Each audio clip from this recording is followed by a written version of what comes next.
그 시간과 마음과 장소를 구별해서 하나님 앞에 예배하시는 모든 성도님들 가운데 하나님의 은혜와 평강의 복이 함께 하시기를 주님의 이름으로 축복합니다. 오늘 로마서 15장의 본문으로 땅끝까지 이르는 세계 선교라는 제목으로 하나님의 은혜의 말씀을 나누도록 하겠습니다. 사도 바울은 하나님의 은혜로 이방인을 위한 예수님의 일꾼이 되었습니다. 다메섹 도상에서 예수님을 경험함으로 만남으로 체험함으로 사도 바울의 인생이 완전히 바뀌게 되죠. 그는 성령의 인도하심을 따라 예루살렘으로부터 시작된 그리스도의 복음을 다메섹 도상이라고 하는 영적 체험을 통해서 그리고 또 그가 믿음 안에서 수리아 안디옥에서 또 파송을 받음으로 모든 나라와 민족에게 전했습니다. 바울은 이 사명을 완수하기 위해 새로운 선교 여행을 또 소망하고 계획했는데 오늘 본문에서 바울의 선교지는 어디까지였는지 한번 말씀을 통해 우리가 살펴보길 원합니다. 세 가지로 이야기합니다. 첫 번째로 예루살렘에서 일루리곤까지였다. 두 번째 로마로 가기를 소망했다. 마지막 세 번째 서바나로 가기를 소망했다. 여기 서바나는 지금의 스페인을 이야기하는 것입니다. 하나님의 말씀을 통해 한번 우리가 좀 세부적으로 살펴보았으면 좋겠습니다. 먼저 예루살렘에서 일루리곤까지였다라고 됩니다. 오늘 본문 19절 말씀에 표적과 기사의 능력으로 성령의 능력으로 이루어졌으며 그리하여 내가 예루살렘으로부터 두루 행하여 일루리곤까지 그리스도의 복음을 편만하게 전하였다라고 기록되어 있습니다. 사도 바울은 이방인 선교를 위해 예루살렘에서 시작해 멀리 일루리곤까지 이르러 두루 다니며 예수 그리스도를 전합니다. 일루리곤은 지금으로 이야기하면 마게도냐, 즉 유럽 북서쪽 해안에 있는 지역을 이야기합니다. 예루살렘에서 일루리곤까지. 바울이 세 번에 걸쳐서 이곳을 선교 여행했다라고 기록되어 있죠. 모든 지역에 복음을 전했다라는 것을 이야기하는 것입니다. 사도 바울은 로마 성도들이 선함이 가득하고 지식이 충만하여 서로를 권면할 수 있는 능력을 칭찬하면서 바울에게 주어진 사명을 여러 가지 방향으로 이야기하고 있습니다. 자신이 이방인을 위해 그리스도의 일꾼으로 복음을 전하는 사명을 받은 자이고 또 이방인들이 성령으로 거룩하게 되어 하나님께 받으실 제물이 되기를 원한다라는 마음을 가지고 복음을 전했다라고 이야기하고 있다라는 것입니다. 그러면서 이 일루리건까지 편만하게 복음을 전했는데 이는 모두 로마 동쪽에 있는 곳이었다라는 것을 바울이 강조하고 있죠. 바울은 이 지역을 다니면서 복음을 편만하게 전했고 또 성령의 능력으로 많은 열매를 맺었다라고 이야기하고 있습니다.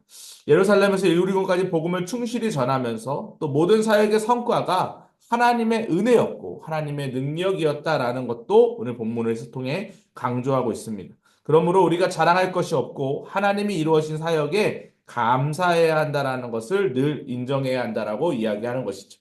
우리도 마찬가지입니다. 우리의 사역의 주체가 하나님이심을 고백하고 인정하는 마음이 참 중요하다라는 것입니다.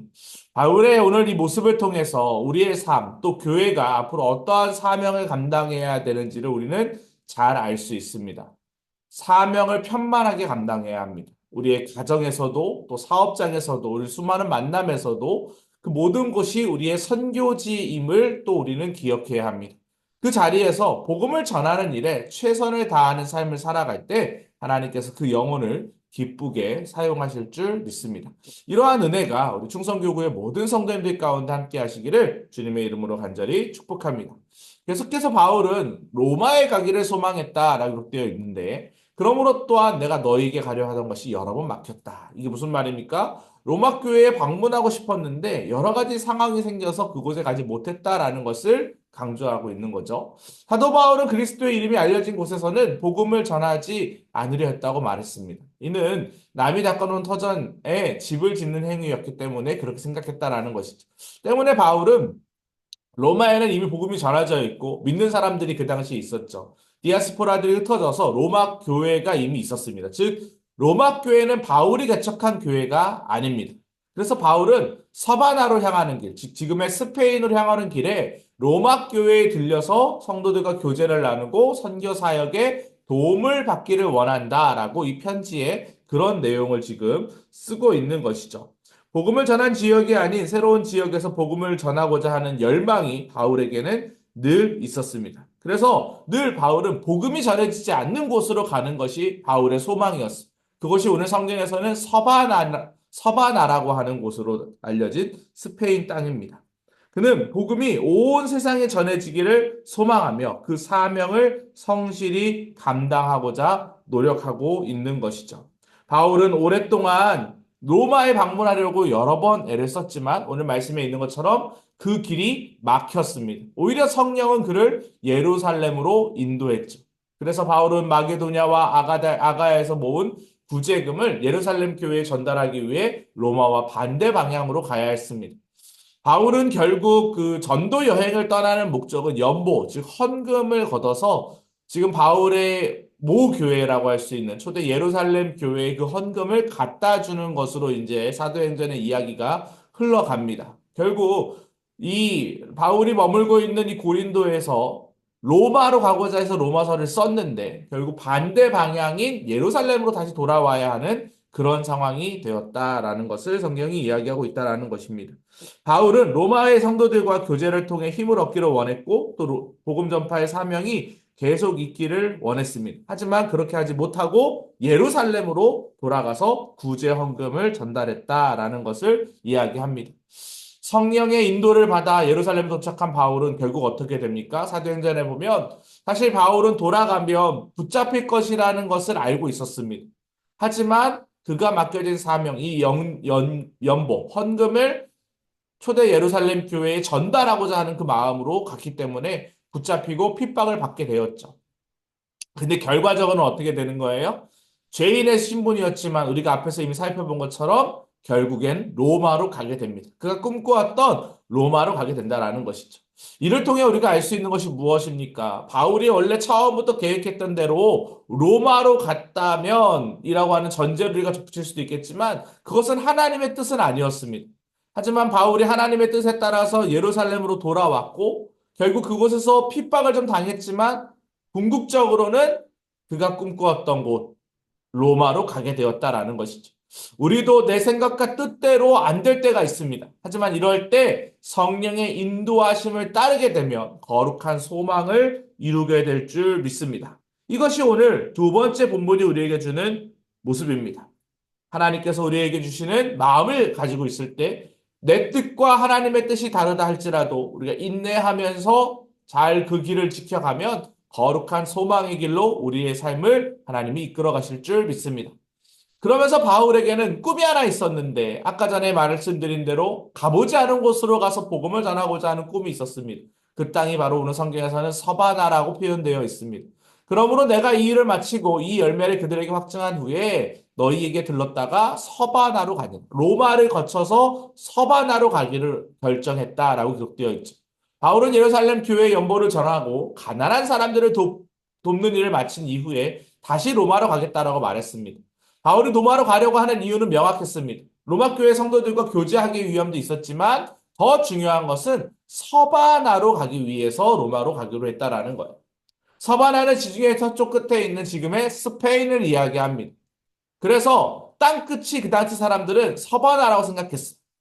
바울은 이곳에 가기를 분명히 소망했는데 땅끝까지 이르러내 증인이 되리라. 사도행전 1장 8절의 그 말씀이죠. 그 말씀을 실천하기 위해 땅끝, 그 당시에 사람들이 얘기하는 서바나로 가기로 결정을 했다라는 것입니다. 예루살렘에서부터 시작해서 땅끝까지 이르는 바울의 선교 여정은 결국 하나님의 뜻이고 성령의 인도하심이었다라는 것입니다. 바울은 자신의 사역을 위해 이 로마 교인들에게 기도를 요청했고 또 하나님께서는 모든 사역의 여정의 주관자이심을 인정하며 고백했습니다.